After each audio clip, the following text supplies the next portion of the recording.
narod na posvećenju. Kletva je u tebi, Izrael, kaže Jahve, zbog grijeha jednog čovjeka. Bog kaže, kletva je u tebi, Izrael.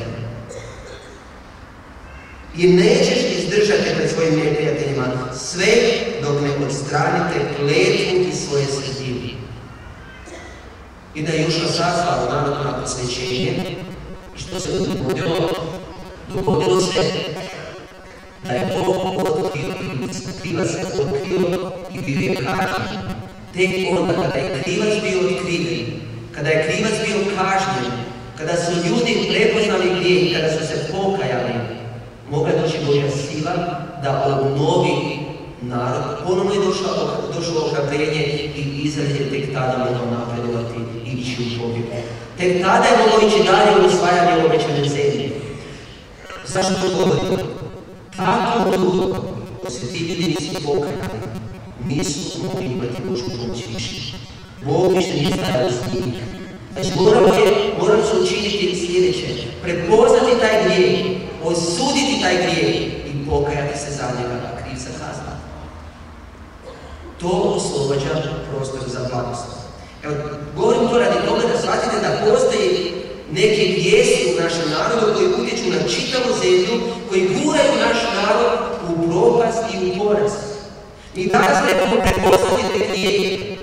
Zašto je moramo prepoznati? Zato da se sami možemo pokajati. Ako se ne pokajemo, Bog nam neće moći oprostiti i neće moći doći do obnove u našem narodu i u našoj zemlji. Dakle, vidimo koji su to grijesi koji guraju naš narod u propast, u poraz ili u nesreću. Prvo što bih rekao, to je pohlepa. Pohlepa. Vidjeli ste primjer, dakle, u drugoj knjizi o Samuelu, kako je pohlepa, zapravo još u knjizi pohlepa jednog čovjeka donijela poraz sa čitavim narodom. Recite mi, mi smo se zapitali, pogledamo malo do sebe. Koliko pohlepe, lakosti danas ima u našem društvu? Koliko korupcije, koliko krađa, a kriminal kako je procvjetao, a podmićivanje. I zbog toga trpi čitav naš narod. Zbog takvih stvari i gadosti, jer se događa da su neke firme propale. Ljudi su se htjeli obogatiti preko noći, samo pameti i materializam doći do što prije, do što većeg novca. Onda je bila preprodaja firmi, a na kraju je stradao naš radnik, ljudi koji su radili. Ljudi su ili ostajali bez posla, ili nisu mogli primiti plaću za svoj rad, tako im je ponestalo sredstava za život. Zato što Bog govori u tim stvarima.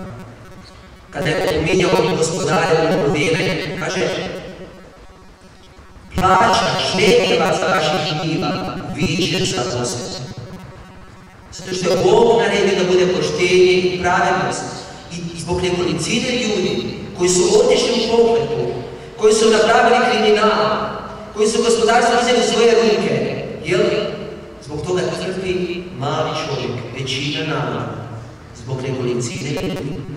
Zbog sve te pohlepe, zbog svega toga kriminala, zbog te sve krađe, korupcije, mi se danas trebamo kajati. Kajati da bi taj grijeh bio razoren i uništen, da bi otvorili put za blagoslov. Drugi uzrok ili grijeh koji utječe na nesreću ili propast ili možda možemo reći prokletstvo našeg naroda je bludnost. Postoje različite vrste bludnosti. Postoje fizička bludnost, postoje mentalna bludnost i postoje duhovna bludnost. Najprije fizička bludnost. Vidite da danas je društvo jako demoralizirano.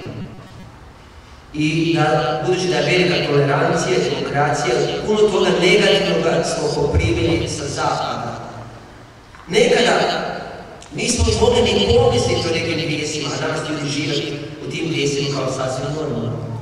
Ljudi žive predbračnim životom, u predbračnim odnosima mladića i djevojka. Onda ne samo to, nego žive u divnim brakovima. koji najčešće u većini slučajeva tragično ne završavaju da se tiče konačnog srca. Ali to je predmet danas, zato što je moderno i popularno, a televizije, mediji nam to pokazuju, kako je moderno da svoju ženu ili muža, bračnog partnera, imaš još nekoga kao ljubavnika. Jer ti moraš biti moderan čovjek. Ne moraš ograničavati svoju slobodu. Ako se brineš za svoju obitelj, pa šta ako sa strane imaš još nekoga? Međutim, Bog ne sudio takav grijeh. Zašto? Ne možeš živjeti u gluposti i oživjeti ljubav tvojeg srca danas. Zato kada se predaš grijehu bludnosti, bludnost čini da požuda raste. Bludnost čini da strast se razmaše. Da tijelo preuzme dominaciju na tvojom životu. Budući da imate više vrsta ljubavi. Ima i tjelesna ljubav, ima psihička i duhovna ljubav. Međutim, ako ti započeš sa tjelesnom ljubavljom, sa seksualnom ljubavljom, ti će se dati u tijelu. Ti ćeš sebe onesposobiti za duhovni rast. Ti ćeš znati što je požuda. Ti ćeš znati što je strast. Ti ćeš znati što je to zadovoljavanje svojih nagoda. Ali ti zapravo nećeš znati što je to ljubav koja može čovjeka ispuniti. Što je to ljubav koja može dati da dva bića mogu biti kao jedno zajedno. Da se mogu žrtvovati jedno za drugo. Da mogu jedno drugome biti na pomoć, da mogu ostvariti svoj život i budućnost. Jer ako odeš u tijelo, ti si se predao strasti. Ako se predaš bludnosti, bludnom grijehu, kad bludni riječi ti zavraćati razlog. Kaže, ko bludno riječi, gubi svoju dušu. Gubi kontrolu nad razumom, nad emocijama i volom i sve se raspada.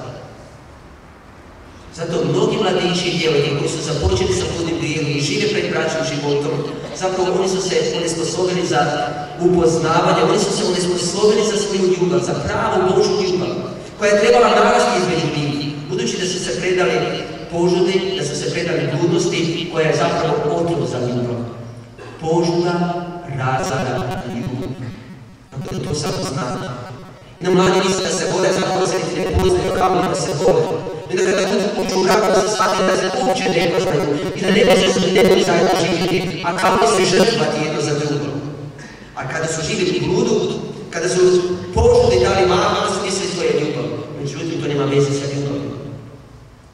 I to napredio, a danas, ako idemo dalje, još to žele progurati kao normalno homoseksualnost. Sve strahote koje se danas događaju u jednom demoraliziranom društvu.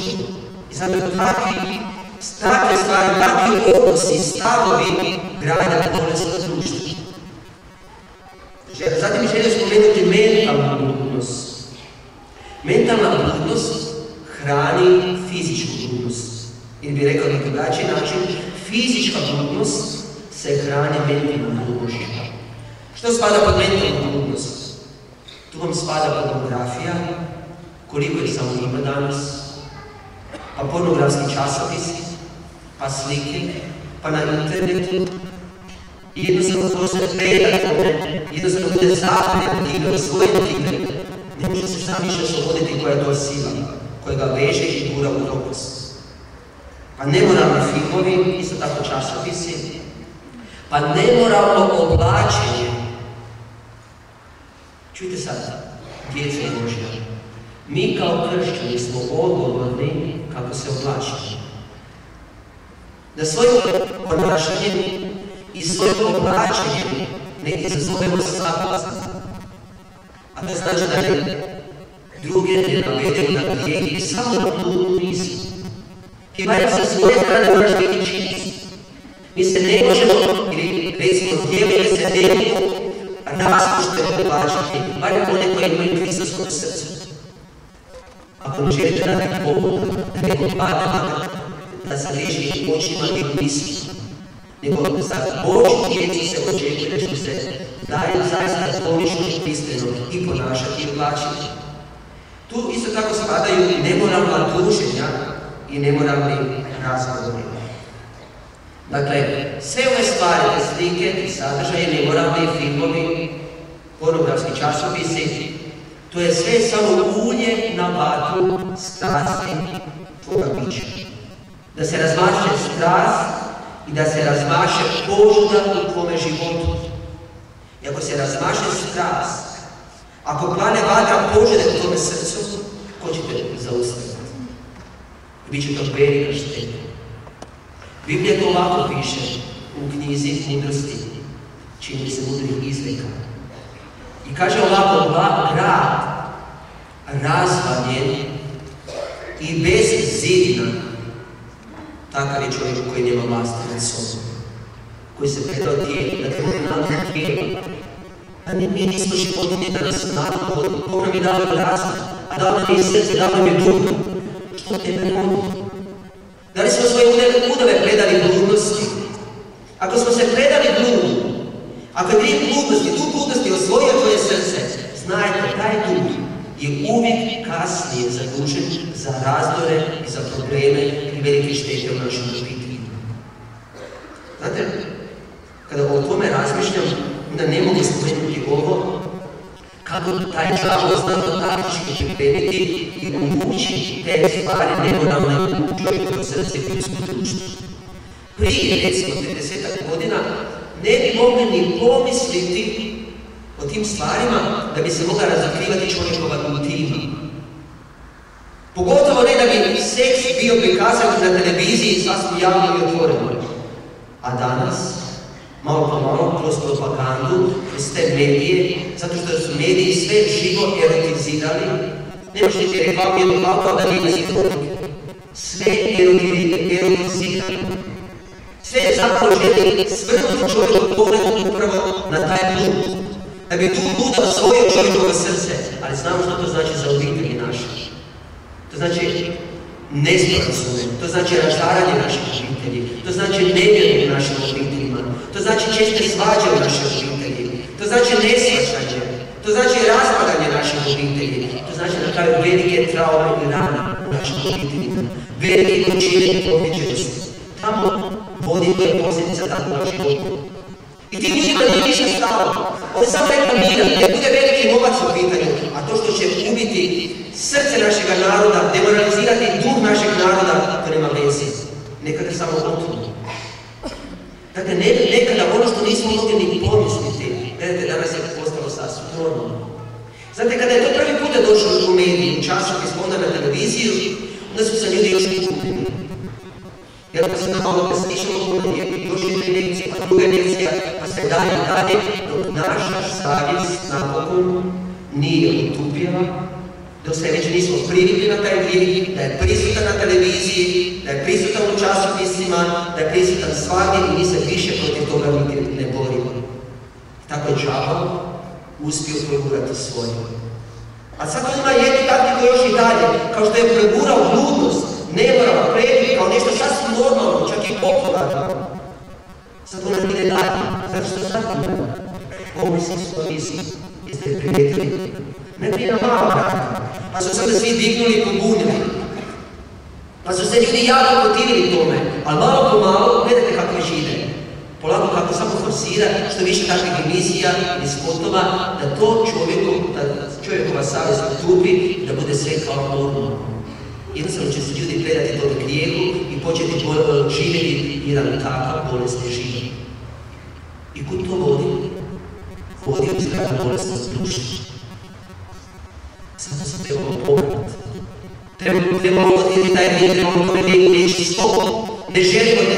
Trebamo osuditi takav grijeh i takve stavove. I vidjet ćemo da to mora početi našega naroda, Božjega naroda. Idemo na duhovnu bludnost. To se tiče mentalne bludnosti ili fizičke, imate preporučio bi možda kazetu kako liječiti brak i obitelj, gdje ćete vidjeti kako ima 8 koraka kako možemo promijeniti brak i rješavati. Sada kada spominjem duhovnu bludnost, tu spadaju idolopoklonost.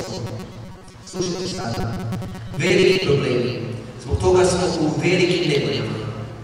Vraćarstvo, magija, okultizam, gadanje, čaranje, spiritizam, New Age, bioenergija, reiki, prakticiranje joge i drugih istočanskih tehnika.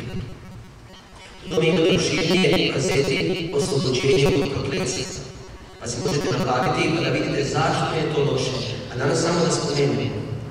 Vidite, te stvari čudesno je kako su se jako razmahale, ne samo u hrvatskom narodu, nego i po zapadnom svijetu. Danas nemate ni jedan medij, ni jedan časopis, a da nije nešto kultnoga ili gatorskoga prisutno u tome časopisu. I ljudi, kada imaju kakvih problema, ili se nalaze u nekoj nevolji ili nesreći, ili imaju u svome srcu odluku da se nekome osvete, zato što rade. Oni odlaze k vračarima u pomoć. Ne misle da će oni pomoći, a vračari su sotovske sluge. Ne treba sada dizati ruke, ali bilo bi zanimljivo vidjeti ko od vas nije nikada imao posla sa nikakvim gatanjem, vraćanjem, spiritizmom i tako dalje. Jogom, bioenergijom i tako dalje. Ko od vas? Bilo bi pitanje da li bi se uopće našlo takvih ljudi, ako bi se ih našlo koliko bi ih bilo. Zašto smo otišli kod vračara? Kad ovdje su sotovske sluge, ovdje pomoći u jednoj situaciji, u nekom problemu, a ne smo. Znate što je to posljedica? Da se otvoriš šalu, u jednoj stvari ti pomoće, u drugih 10 stvari donijet će štetu i nesreću na tebe, na tvoj život i na tvoju obitelj. Tako da će na kraju problema biti još više i više. Još teži problemi. I to je žalost. Znači, to vračarstvo cvijeta. Taj New Age se sve više širi. Evo, nedavno iz novina sam izvadili članak jedan, kaže, postavili skupove koji će izliječiti stvari. Jeste li čuli šta o tome? Kaže kako je taj jedan neobični umjetnički kipar Marko Pogačnik postavio 9 stupova u Zagrebu.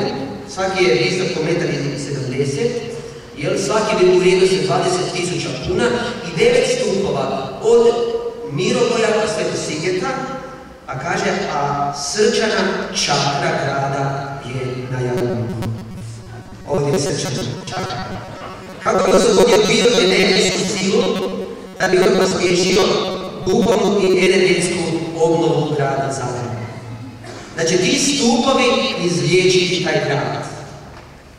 New Age, kojim bogovima mi to vjerujemo, kojim se silama magije ili vračarstva mi to otvaramo. Ljudi, koliko je važno da ustanemo kao vjernici i da kažemo stop tome. A znate što se ja pitam? Kako je moguće da su gradske vlasti odobrile da vjerni? Znate kako je moguće? Vjerujemo u ime vjerske tolerancije. U ime demokracije sve se smije raditi. Prije za komunizma to ne bi mogli učiniti. A danas smije. Tako, samo dajemo džapu prostora, neka radi sve više i više i neka uništava duh našega naroda. Neka se širi vračarstvo. Znate gdje je vračarstvo cvijeta? Znate gdje je magija svijeta? Vračarstvo i magija su ove okrutne stvari koje sam spomenuo. Cvjetaju tamo gdje nema prave vjere. Cvjetaju tamo gdje je čovjek ostavio Boga. Cvjetaju tamo gdje cvjeta bezbožnost. Tamo cvjeta vračarstvo i okultizam i sve ove druge stvari. Ili ovako želim spomenuti. Nedavno su nam htjeli uvesti jogu u škole. To je vrlo aktualno pitanje joge. Onda nisu uspjeli, a malo smo se pokazali hrabrijima. Međutim, što se onda dogodilo? Đavo, kad ne prođe jedna taktika, ima drugu taktiku. Sad nam bilo polako ulazi u škole, pod vidom fakultativne nastave. Tako će drugo. Nije obavezna, a se mogu pisati. U čemu je to za jogom? Znate, kažu da je potrebno uvesti jogu u škole u smislu vježbi opuštanja, vježbi relaksacija i disanja. Da se onda čovjek može opustiti, da može normalnije i zdravije funkcionirati. Međutim je problem što to nije prvotna svrha joge. To nije njezin konačni cilj. Joga je jedna istočnjačka meditativna disciplina, jedna duhovna disciplina. To nema svoj cilj da čovjek otvori jedno duhovno iskustvo. I kada se čovjek otvori to duhovno iskustvo, mi smo nedavno imali prilike gledati kod mene, dakle, ulupogamo bogove, film, dokumentarni bogovi New Age. Da vidite kada yoga započinje, kako se započinje, a što je kada to ide dalje i gdje završava. I onda vidimo zapravo da se tri ljudi otvaraju jednom duhovnom iskustvu.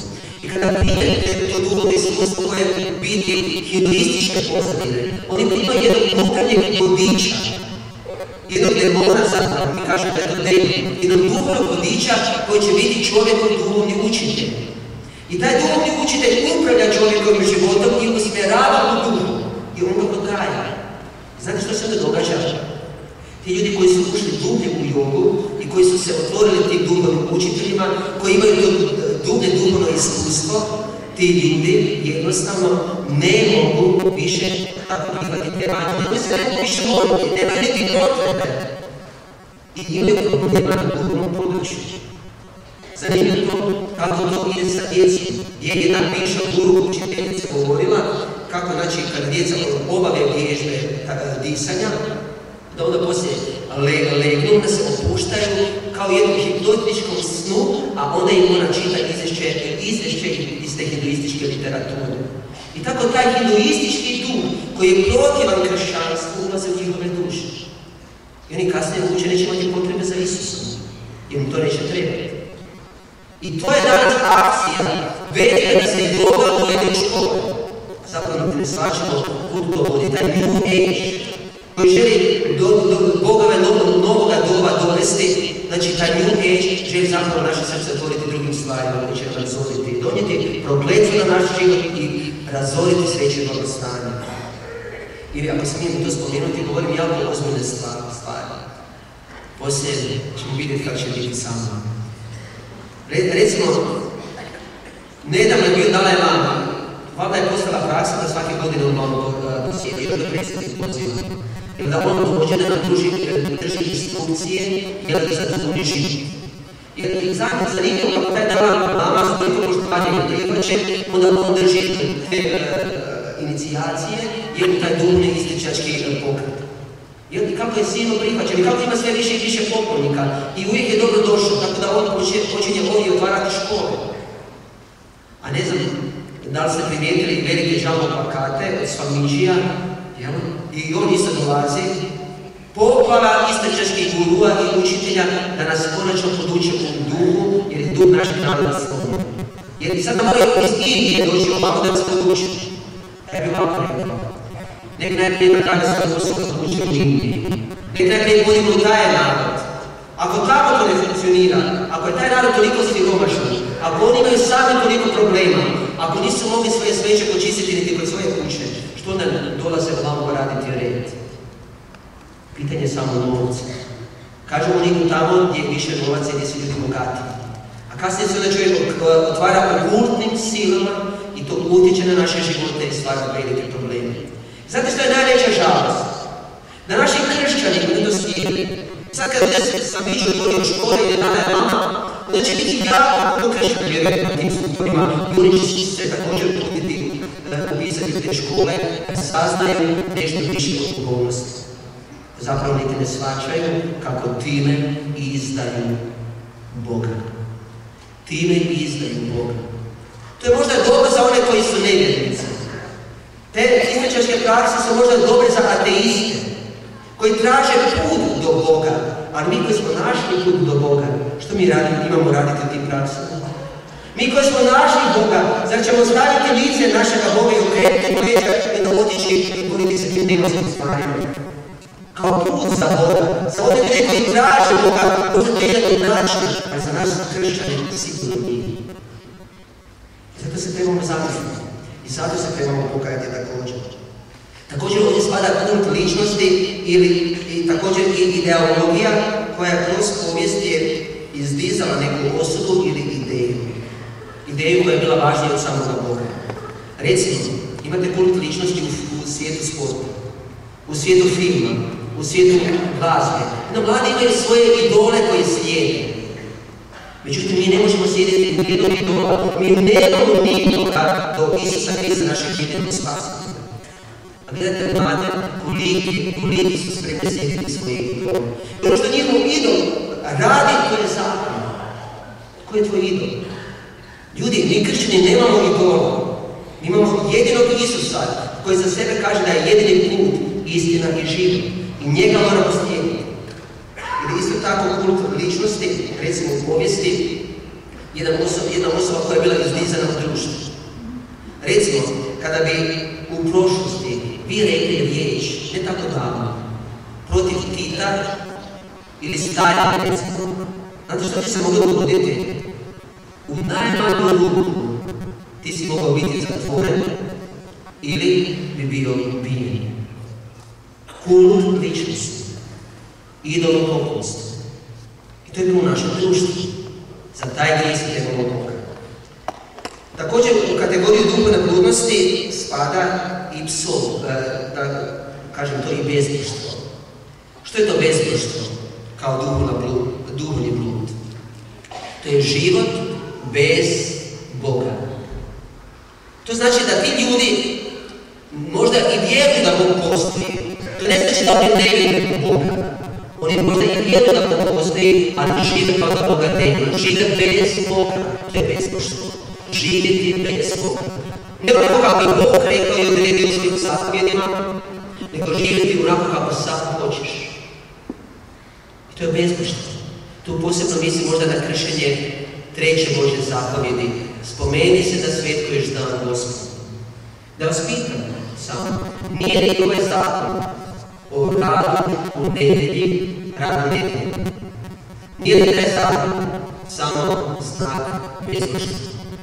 Da kršćani da rada mora nedjeljom raditi. Čak za vrijeme komunizma nije se to trebalo raditi danas. Raditi, zašto raditi? Samo što više zaraditi. Da bi imali što više novaca. To je glavni cilj toga materializma. Novac. Ne obitelj. Ne obiteljske vrijednosti. Ne Bog. Ne čovjekova duša i spas. Nego materializam. To je totalno boje bezbožstvo. I tragedija je ta što u našoj Hrvatskoj zemlji, koja se izjasnila kao katolička zemlja, koja se izjasnila kao da ovdje ima 90% katolika, skoro. Ovdje u našoj zemlji svega otprilike 10% odlazi nedjeljama na Svetu misu. Svega 10%. Ja bih se pitao, gdje su ostali vjernici? Što je sa ostalim katolicima, kršćanima? Zašto ih nema u crkvama? Što oni ne trebaju Boga? Nije li to bezbožstvo? Kažem vam, zbog toga bezbožstva se razvijamo na zapadnje. Zbog toga bezbožstva došla do dogma vjere životnom logiku, do račarstva, do budizma i do pokojeva izličačnih praksi.